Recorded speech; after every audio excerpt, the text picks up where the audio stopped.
நீதிமொழிகள் 4ஆம் அதிகாரம். பிள்ளைகளே, நீங்கள் தகப்பன் போதகத்தை கேட்டு புத்தியை அடையும்படி கவனியுங்கள். நான் உங்களுக்கு நற்போதகத்தை தருகிறேன், என் உபதேசத்தை விடாதிருங்கள். நான் என் தகப்பனுக்கு பிரியமான குமாரனும் என் தாய்க்கு மிகவும் அருமையான ஒரே பிள்ளையுமானவன். அவர் எனக்கு போதித்து சொன்னதை உன் இருதயம் என் வார்த்தைகளை காத்து கொள்ள கடவது. என் கட்டளைகளை கைக்கொள், அப்பொழுது பிழைப்பாய். ஞானத்தை சம்பாதி, புத்தியையும் சம்பாதி. என் வாயின் வார்த்தைகளை மறவாமலும் விட்டு விலகாமலும் இரு. அதை விடாதே, அது உன்னை தற்காக்கும். அதின் மேல் பிரியமாயிரு, அது உன்னை காத்துக்கொள்ளும். ஞானமே முக்கியம், ஞானத்தை சம்பாதி. எண்ணத்தை சம்பாதித்தாலும் புத்தியை சம்பாதித்துக்கொள். நீ அதை மேன்மைப்படுத்து, அது உன்னை மேன்மைப்படுத்தும். நீ அதை தழுவிக்கொண்டால் அது உன்னை கனம் பண்ணும். அது உன் தலைக்கு அலங்காரமான முடியை கொடுக்கும்.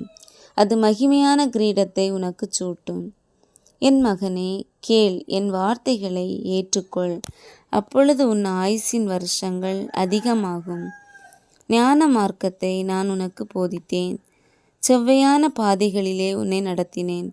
நீ அவைகளில் நடக்கும்போது உன் நடைகளுக்கு இடுக்கண் உண்டாவதில்லை. நீ அவைகளில் ஓடினாலும் இடற மாட்டாய். புத்திமதியை உறுதியாய் பற்றிக்கொள், அதை விட்டு விடாதே. அதை காத்துக்கொள், அதுவே உனக்கு ஜீவன். துன்மார்க்கருடைய பாதையில் பிரவேசியாதே, தீயோருடைய வழியில் நடவாதே. அதை வெறுத்துவிடு, அதன் வழியாய் போவாதே. அதை விட்டு விலகி கடந்து போ. பொல்லாப்பு செய்தாலொழிய அவர்களுக்கு நித்திரை வராது.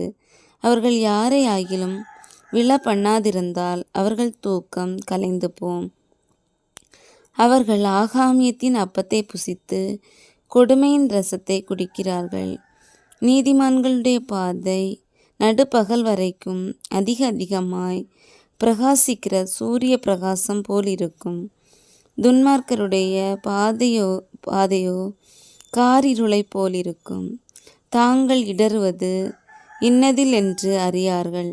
என் மகனே, என் வார்த்தைகளை கவனி, என் வசனங்களுக்கு உன் செவியை சாய். அவைகள் உன் கண்களை விட்டு பிரியாதிருப்பதாக. அவைகளை உன் இருதயத்துக்குள்ளே காத்துக்கொள். அவைகளை கண்டுபிடிக்கிறவர்களுக்கு அவைகள் ஜீவனும் அவர்கள் உடலுக்கெல்லாம் ஆரோக்கியமுமாம். எல்லா காவலோடும் உன் இருதயத்தை காத்துக்கொள். அதனிடத்தினின்று ஜீவ ஊற்று புறப்படும். வாயின் தாறுமாறுகளை உன்னை விட்டு அகற்றி உதடுகளின் மாறுபாட்டை உனக்கு தூரப்படுத்து. உன் கண்கள் நேராய் நோக்க கடவது. உன் கண்ணிமைகள் உனக்கு முன்னே செவ்வையாய் பார்க்க கடவது. உன் கால் நடையை சீர்தூக்கிப்பார். உன் வழிகளெல்லாம் நிலைவரப்பட்டிருப்பதாக. வலது புறமாவது இடது புறமாவது சாயாதே. உன் காலை தீமைக்கு விலக்குவாயாக.